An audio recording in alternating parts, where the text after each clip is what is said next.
Hi, it's Hans at happierman.com. Today's topic is what to decrease. Well, I do have a video about what to increase, but almost as important as what to increase in your life is what to decrease. Because sometimes when you decrease something, when you cut things out of your life, that will make your life better by default.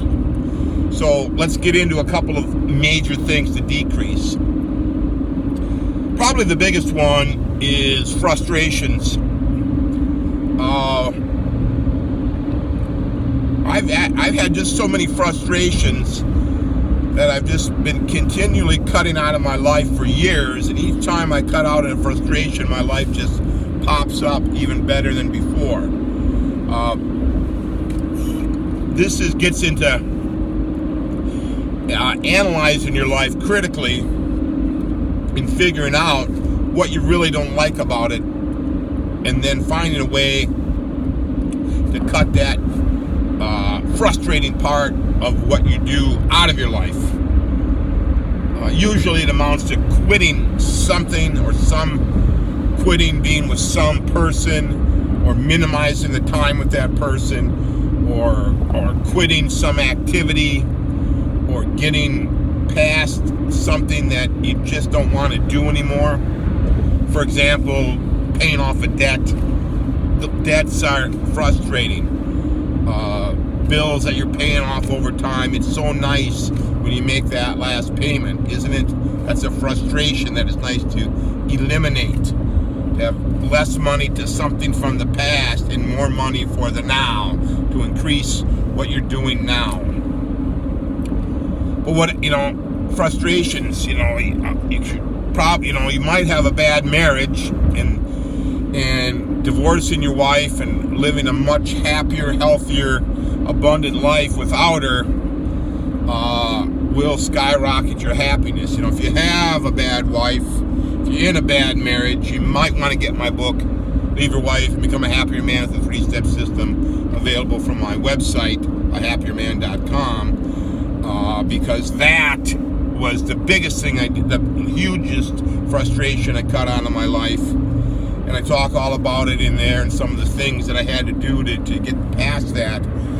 But yeah, a lot of men are in these bad marriages, and frankly, women too are in bad marriages with men they just don't get along with. So it cuts both ways. But let's say from the happier man's perspective, I'm talking about men. You would want to end a bad marriage and cut out that enormous frustration that a bad marriage will cause in your life. I've quit other things. I quit, one of the biggest things I quit playing high school basketball back when I was a senior in high school, and it was something I really hated. It was very frustrating to play it, and it was very difficult to quit. Because I was ingrained with the idea, well, you don't quit anything you start. Well, not quitting anything you start is one of the stupidest things you could ever do. What you want to think of it is, well, I may try this and I'll see if I like it, and if I like it, I'll continue to do it. If I don't like it, I'm going to stop doing it. That is the healthier model to have. This never quitting something is I don't know where it comes from, but it is pervasive, and it is one of the unhealthiest, stupidest ways to think about your life as can be. Because how would you know you like something until you try it? And then how would you know that you won't like it unless you get into it and try it? So in my case, I played basketball, I tried it, didn't like it, but felt like I couldn't quit because I started it, right? So it's just totally ridiculous when you think about it this way, but yet millions of people live their lives this way, starting something and staying in it even though they hate it. Marriages, relationships, staying in a dysfunctional family when you're 18 and can leave. Jobs are a big thing, right? You stay in a job just because you have a job.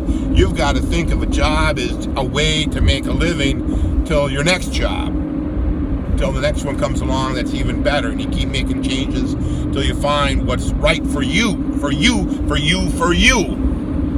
I know this sounds selfish, right? Because everything is about what's good for me. I only do what's good for me, right? It sounds selfish, and being selfish for your own needs, your own desires, your own life is the most critical thing you can do for your own happiness.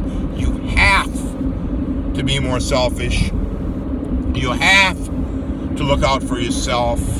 You cannot continue to do things that are frustrating you, that you just hate.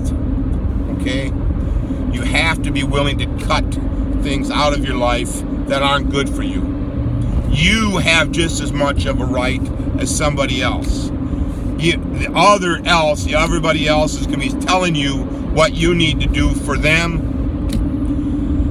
Well, for them, yeah, you doing things for them, that's good for them, but is it good for you? Now, sometimes what you're doing for them is good for you, right? You got to analyze all this critically.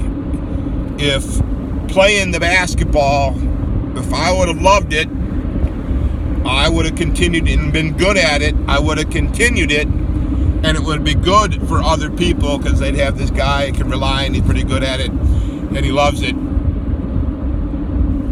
But I wouldn't be doing it for the coach or the play or the teammates or the town or the family or the friends. I've been doing it for me, right? Everything you do has to be for you. Now that doesn't mean, just like I said, it doesn't mean that the things you do aren't good for other people, right? I selfishly take care of my kids. They're adult kids. I do what I can for them. I love them. But I do it for me because it makes me feel good to make sure that I'm doing what I can for them. It isn't a sacrifice for me because they're my kids, and I feel good as part of my responsibilities to help them and guide them. And I selfishly want the best for them because that will help me. You see what the difference is?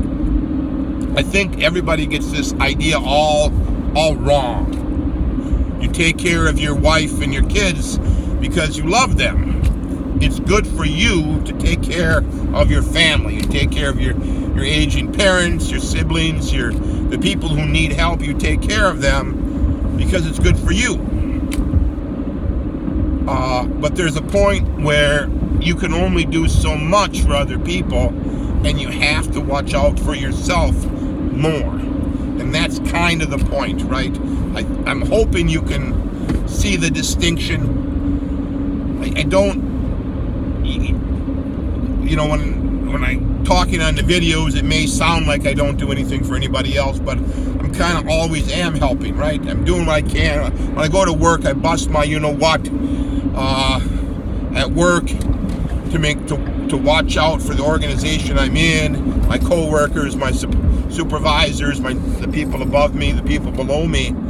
But I'm doing it for me, right? It benefits them, but I'm doing it for me. When I'm paying some of the bills for my kids, it makes me feel good to help them, to guide them, to give them a hand as they're getting older, right? When I'm helping my friends with a project, I feel good helping them. I'm helping my mother with something, feel good about it, right? I'm hoping I'm making myself clear on this. It isn't, what I'm suggesting is I think a lot of men are way too unselfish, and it's impacting your life negatively. by bending over backwards for other people too much. Because I know I did this with my wife when I was married. I kept doing everything for her, and it just kept making my life worse and worse. And truthfully, it made her life worse. Even though, in the short run, it's kind of helping. But, give that idea some thought. Your life is very, very important, and it should be the most important thing for you. You have to be more selfish. You've got to cut out whatever in your life is giving you frustrations and make your life simple, easy, organized, abundant, prosperous. And if you think about it, if you do that, you will have so much more to give to other people. It won't be anything for you to help other people, right? And I think that was really the main thing I wanted to get across. All for now.